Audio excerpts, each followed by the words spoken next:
Hey Jelly Beans, welcome back, and if you're new, welcome. Today we're diving into how I fit the outdoors into my daily schedule with school, work, and creating content. This video is brought to you by Oboz Footwear, so thank you to them, and don't forget to follow the accounts. Now let's get right into it. What have you learned after 1 year of this required work-home balance? For me, it's been mostly important to keep a schedule. Being that I'm very busy, outdoor enthusiast, dog mom, student, and creative, I invite the wildlife to me with bird feeders. So in the morning, they allow for a moment of centering and often a reminder throughout the day to get out and enjoy in any way I can. Making sure that I structure my life and fit mental health and peace into that has been completely transformative as I've tried to figure out what works best for me. I've used a planner more this year than ever before, and that's even being in school. And I have to make sure that I schedule my outdoor time in. In these urban settings, it's not as easy to just step outside into your backyard, but it definitely can be achieved. What is most important to get you through your day? On these longer days when you have Zoom meetings, class, doggy maintenance, having good support is the best thing that keeps me going. I love Oboz Footwear in general because they have amazing insoles and for my super flat feet. And the company itself really cares about the trails that they make the shoes for. They go so far as to plant one tree for every single pair sold.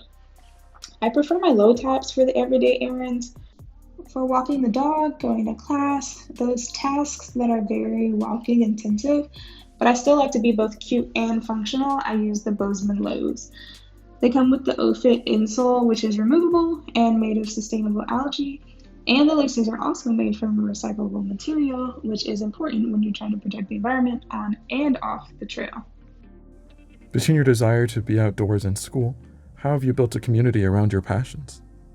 Being in an environment that supports your goals really facilitates a healthy growth. I love going to meetings and creating content that both inspires and informs people of all ages. Being able to change out the OFit insoles into more stylish shoes for outings and meetings continues that good support that I was talking about earlier.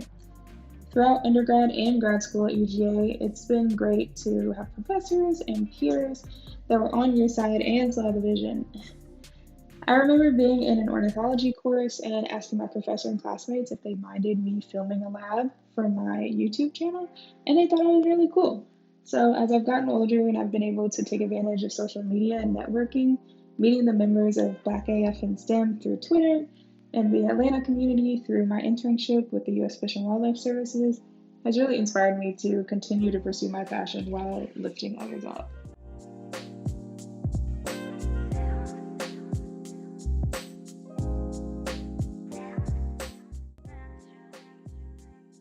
What's been the best thing about working from home? Definitely hanging out with my dog. And of course, he loves all the attention. We always work on his basic training, so it'll come in handy when we're on the trails. Making sure my dog is the best pitty and outdoor steward is just as important for him as it is for myself. We work on not chasing wildlife and we often go birding. Thankfully, Zazu does great with birds. I'm assuming he's decided there's no point in chasing them when they get into the air, and he can't. But he makes for an awesome hiking partner and can hear everything with those huge satellite ears. What are your must-haves when out on a trail? Aside from the necessary safety precautions like a phone and a first aid kit, I would say shoes, field guide, and binoculars. Good shoes are literally the foundation of any good hike or outdoor excursion. Without a good platform, you're not getting very far at all. I was so excited when I got my sapphire mids in the mail. Not only do they come in the perfect color combos, but they're also tailored to their wearer. Oboz really pays attention to who will be wearing their shoes and what they've asked for. The women's mids have a narrower heel than the male pairs to minimize slipping off and are made with waterproof material. And lastly, but certainly not least, is my bins. Whether you call them bins, binos, whatever, I cannot stress enough how many times I wish I had my binoculars and didn't. I literally have a car pair and a house pair at this point. Whatever your routine, always find time to get outdoors and enjoy some peace amongst nature. Don't forget to check out Oboz Footwear's website and socials to see what amazing things they're up to and get into the shoe game. Schedule it in, make it a priority, and remember, whatever you do, you might as well smile.